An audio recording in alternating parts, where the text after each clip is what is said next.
Morning. Today's October 8th, 2024, and we are in Nehemiah. We have a commentary, of course. Nehemiah rebuilds the wall. While Ezra is proceeding with the revitalization of the law in Israel, a man soon to be his closest associate is back in the Persian palace at Susa in the position of the king's cupbearer. That may not sound like a probable stepping stone to political greatness, or even a very noteworthy position at all, but considering the fact that many kings have met their deaths by poisoning, being a royal cupbearer is a position of great trust. The man who holds that position in Artaxerxes' house is a Jew named Nehemiah. The relationship between Artaxerxes and Nehemiah is evidently much closer than one might normally expect. It is both a compliment to Nehemiah and a good insight into the character of Artaxerxes.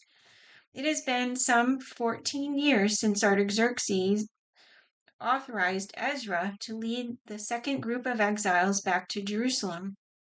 In the interim, the further construction of the city and its wall has been hampered by a number of problems, apparently including sabotage by those who wish to see Israel remain weak. Israel's principal opponents are certain secular-minded and fearful nobles, as well as Sanballat and other leaders of Samaria, who still harbor resentment from the time that Zerubbabel refused their help in building the temple. Now, in 445 BC, a report of this delay comes to Nehemiah through one of his brothers, who has just arrived from Palestine. The report so upsets Nehemiah that Artaxerxes notices his sadness and inquires as to its cause. When Nehemiah explains his concern, Artaxerxes agrees to appoint Nehemiah as temporary governor and commissions him to go to Jerusalem to rebuild the wall. It takes little time to see that Nehemiah is a man of action. He immediately travels to Jerusalem, assesses the situation firsthand, devises an ingenious plan for working on the wall, sidesteps his opponents, and completes his primary mission within 6 months of receiving his commission from the king. Here is how it all happens. Nehemiah 1, verse 1, and it's 445 to 444 BC. The words of Nehemiah, son of Hakaliah. In the month of Kislev, in the 20th year, while I was in the citadel of Susa, Hanani, one of my brothers, came from Judah with some other men, and I questioned them about the Jewish remnant that survived the exile, and also about Jerusalem. They said to me, "Those who survived the exile and are back in the province are in great trouble and disgrace. The wall of Jerusalem is broken down, and its gates have been burned with fire." When I heard these things, I sat down and wept. For some days I mourned and fasted and prayed before the God of heaven.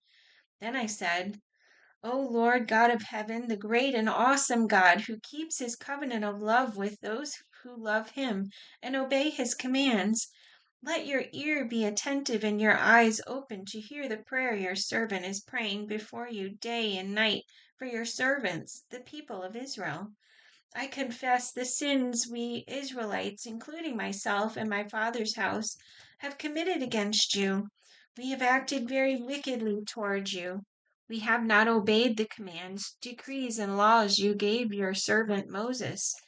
Remember the instruction you gave your servant Moses, saying, 'If you are unfaithful, I will scatter you among the nations.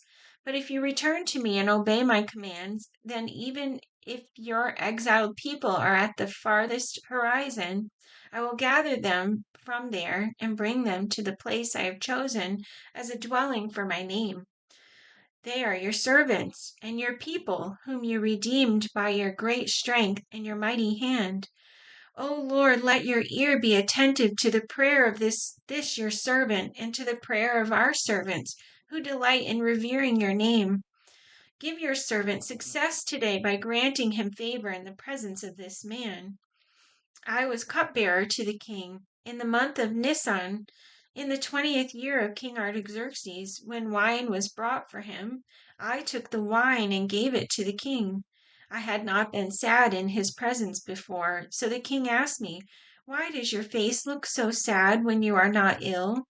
This can be nothing but sadness of heart." I was very much afraid, but I said to the king, "May the king live forever. Why should my face not look sad when the city where my fathers are buried lies in ruins and its gates have been destroyed by fire?" The king said to me, "What is it you want?" Then I prayed to the God of heaven, and I answered the king, "If it pleases the king, and if your servant has found favor in his sight, let him send me to the city in Judah where my fathers are buried, so that I can rebuild it." Then the king, with the queen sitting beside him, asked me, "How long will your journey take, and when will you get back?" It pleased the king to send me, so I set a time. I also said to him, "If it pleases the king, may I have letters to the governors of Trans-Euphrates, so that they will provide me safe conduct until I arrive in Judah? And may I have a letter to Asaph, keeper of the king's forest, so that he will give me timber to make beams for the gates of the citadel, by the temple, and for the city wall, and for the residence I will occupy?" And because the gracious hand of my God was upon me, the king granted my requests. So I went to the governors of Trans-Euphrates and gave them the king's letters. The king had also sent army officers and cavalry with me. When Sanballat the Horonite and Tobiah the Ammonite official heard about this, they were very much disturbed that someone had come to promote the welfare of the Israelites. I went to Jerusalem, and after staying there 3 days, I set out during the night with a few men. I had not told anyone what my God had put in my heart to do for Jerusalem. There were no mounts with me except the one I was riding on. By night I went out through the valley gate toward the Jackal well and the Dung gate, examined the walls of Jerusalem, which had been broken down, and its gates, which had been destroyed by fire. Then I moved on toward the fountain gate and the king's pool, but there was not enough room for my mount to get through, so I went up the valley by night, examining the wall. Finally, I turned back and re-entered through the valley gate. The officials did not know where I had gone or what I was doing, because as yet I had said nothing to the Jews or the priests or nobles or officials or any others who would be doing the work. Then I said to them, "You see the trouble we are in. Jerusalem lies in ruins, and its gates have been burned with fire.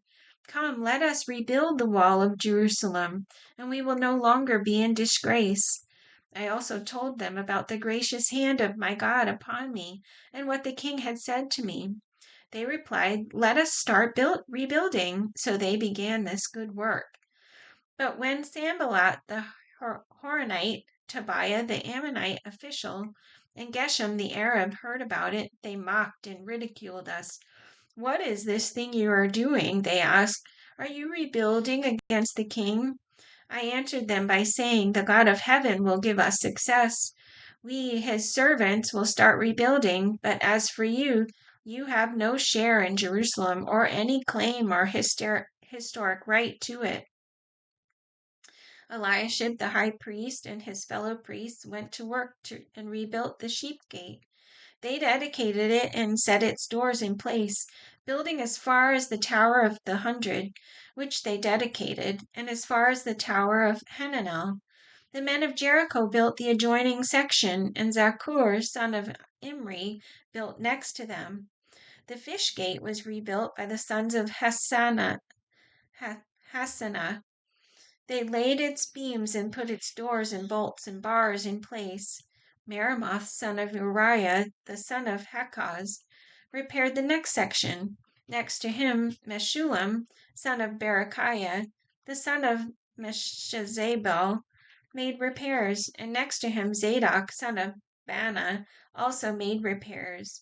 The next section was repaired by the men of Tekoa, but their nobles would not put their shoulders to the work under their supervisors. The Jeshanah gate was repaired by Joiada, son of Paseah, and Meshullam, son of Besodiah. They laid its beams and put its doors and bolts and bars in place. Next to them, repairs were made by men from Gibeon and Mitzpah, Melatiah of Gibeon, and Zadon of Moronoth, places under the authority of the governor of Trans-Euphrates. Uzziel, son of Harahiah, one of the goldsmiths, repaired the next section, and Hananiah, one of the perfume makers, made repairs next to that. They restored Jerusalem as far as the broad wall. Rephaiah, son of Hur, ruler of a half district of Jerusalem, repaired the next section. Adjoining this, Jediah, son of Harumaph, made repairs opposite his house, and Hattush, son of Hashabneiah, made repairs next to him. Malchijah, son of Harim, and Hashub, son of Pahath Moab, repaired another section, and the Tower of the Ovens. Shallum, son of Halohesh, ruler of a half district of Jerusalem, repaired the next section with the help of his daughters. The valley gate was repaired by Hanun and the residents of Zanoah. They rebuilt it and put its doors and bolts and bars in place. They also repaired 500 yards of the wall as far as the dung gate. The dung gate was repaired by Malchijah, son of Rechab, ruler of the district of Beth Hakerem. He rebuilt it and put its doors and bolts and bars in place. The fountain gate was repaired by Shallun, son of Kol-Hoseh, ruler of the district of Mitzpah. He rebuilt it, roofing it over and putting its doors and bolts and bars in place. He also repaired the wall of the pool of Siloam by the king's garden, and as far as the steps going down from the city of David. Beyond him, Nehemiah, son of Azbuk, ruler of a half district of Beth Zur, made repairs up to a point opposite the tombs of David, as far as the artificial pool and the house of the heroes.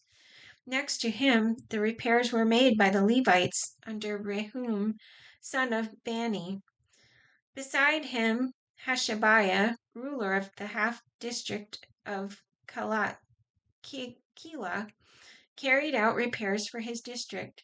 Next to him, the repairs were made by their countrymen under Benui, son of Henadad, ruler of the other half district of Keilah. Next to him, Ezer, son of Jeshua, ruler of Mitzpah, repaired another section from a point facing the ascent to the armory as far as the angle. Next to him, Baruch, son of Zabbai, zealously repaired another section from the angle to the entrance of the house of Eliashib, the high priest. Next to him, Meremoth, son of Uriah, the son of Hakaz, repaired another section from the entrance of Eliashib's house to the end of it. The repairs next to him were made by the priests from the surrounding region.